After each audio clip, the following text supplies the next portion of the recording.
Let the people listen and let them make up their minds where truth lies. So it's the time factor. So I'm asking, when was he crucified? Good Friday. Good Friday. It's Friday. What makes Good Friday good? He said, because Christ died for our sins. When? Friday. Right? Yes, Friday.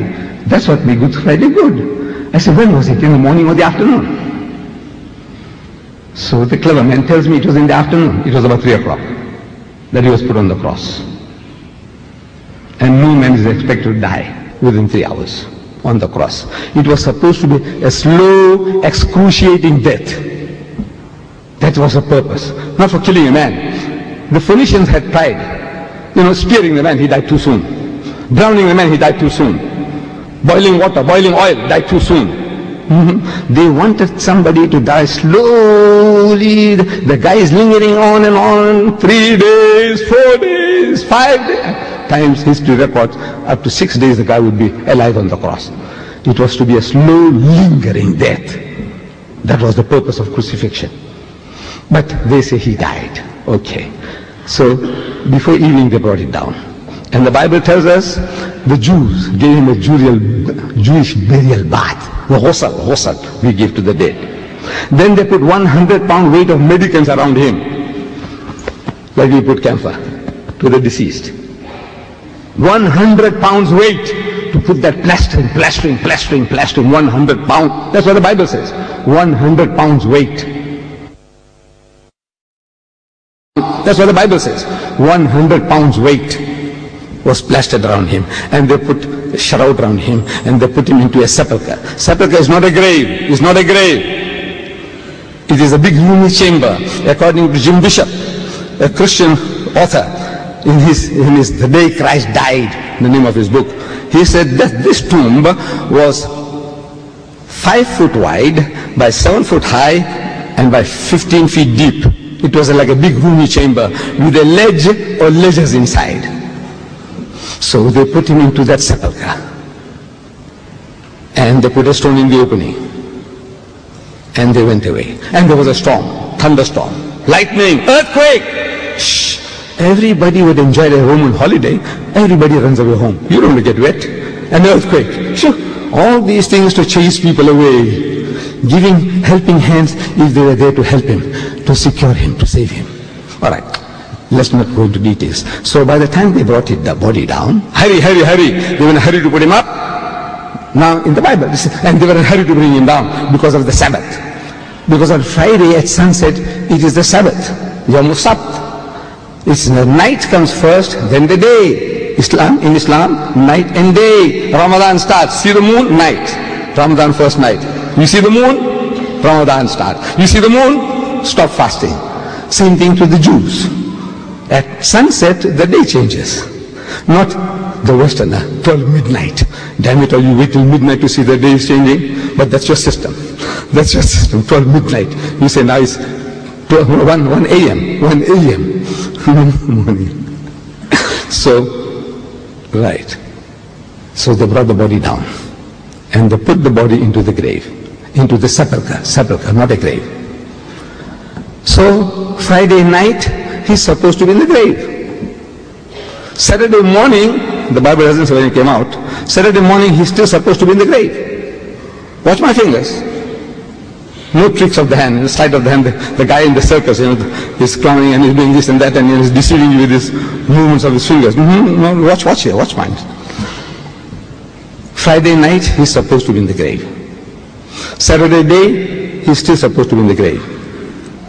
Saturday night, he's still supposed to be in the grave.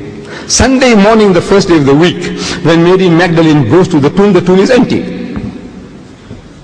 This is exactly, I'm reading your Bible, word for word, verse for verse. Friday night, he's supposed to be in the grave. Saturday day, he's supposed to be in the grave. Saturday night, he's still supposed to be in the grave. Sunday morning, the first day of the week, Sunday morning, not Monday. Sunday morning, the first day of the week, when Mary Magdalene goes to the tomb is empty. So I'm asking, how many days and how many nights? Come, look. It's very simple. Well, by God, no, if your eyes are not, you're not short-sighted, you can see. How many nights and how many days?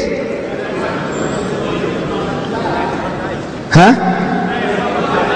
2 nights in a day. Look, Friday night, Saturday day, Saturday night, Sunday morning, he is not there.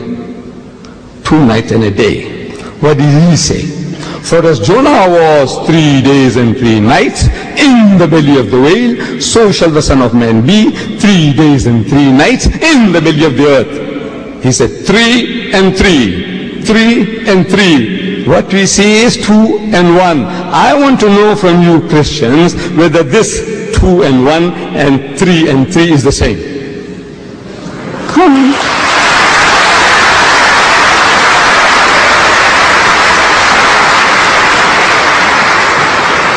Do you know even an Einstein can't help you? No Einstein can help you in this. Look at this man's simple exercise.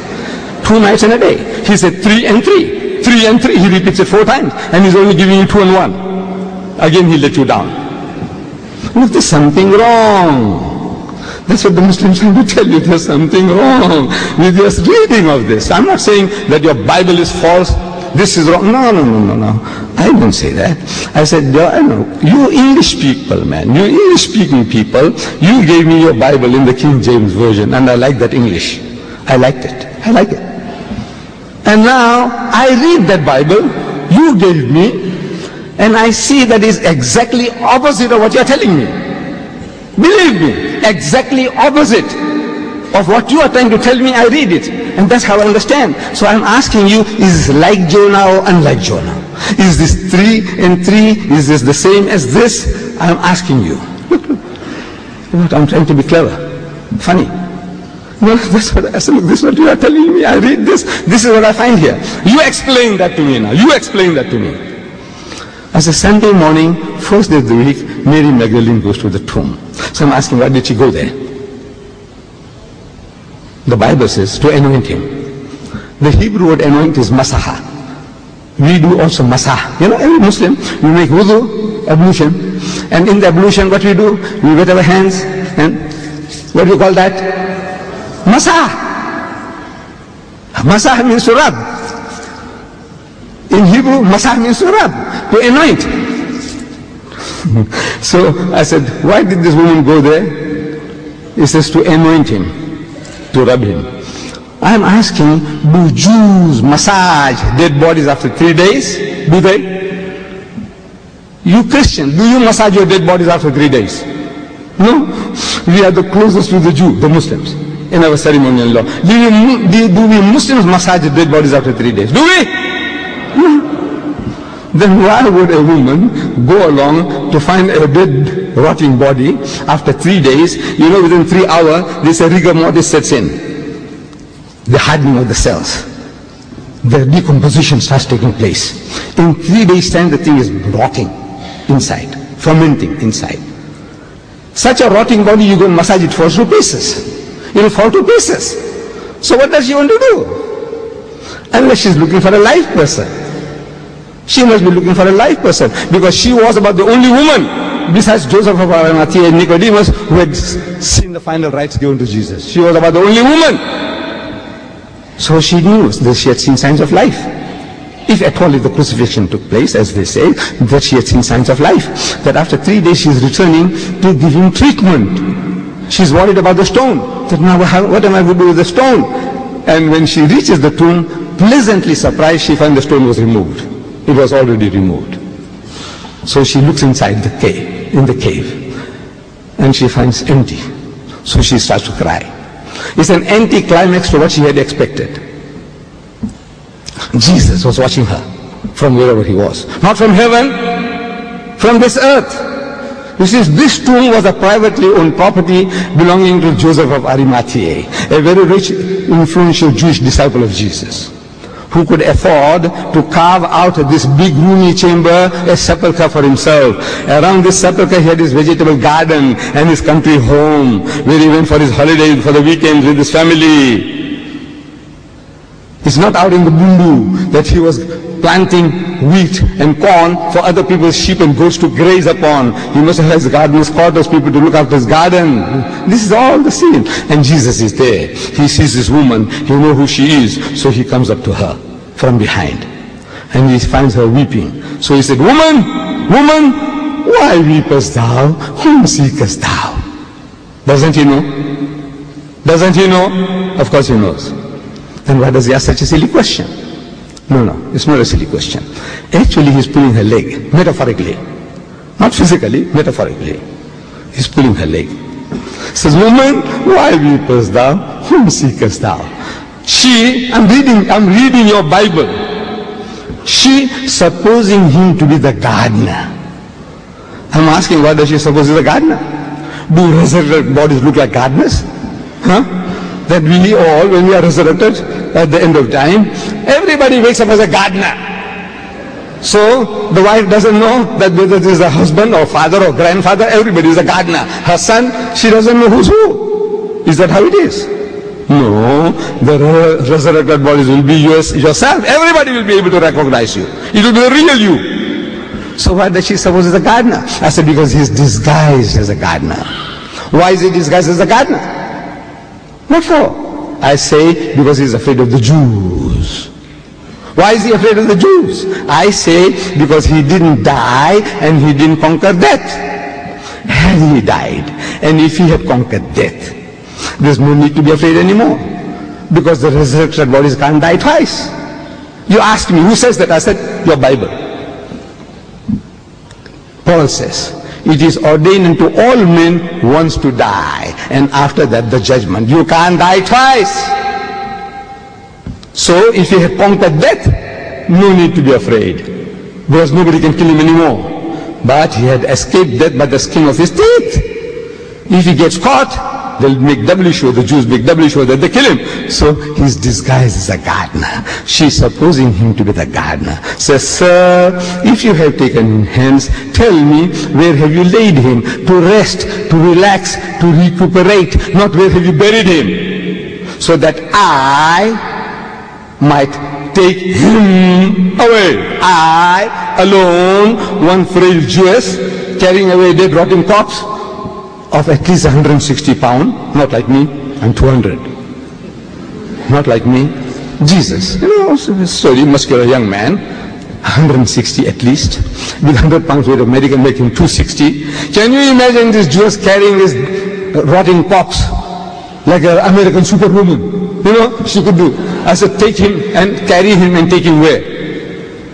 Bury him as a hood at the grave. To bury, carrying is one thing, 260 pounds. Maybe this superwoman, she can do it. But to bury him, she'll have to dump him in a hole. Does it make sense? She's going to dump him in a hole. Does that make sense? No, no, no. She's talking about that I alone might take him away for treatment, to look after him. Come on, come on.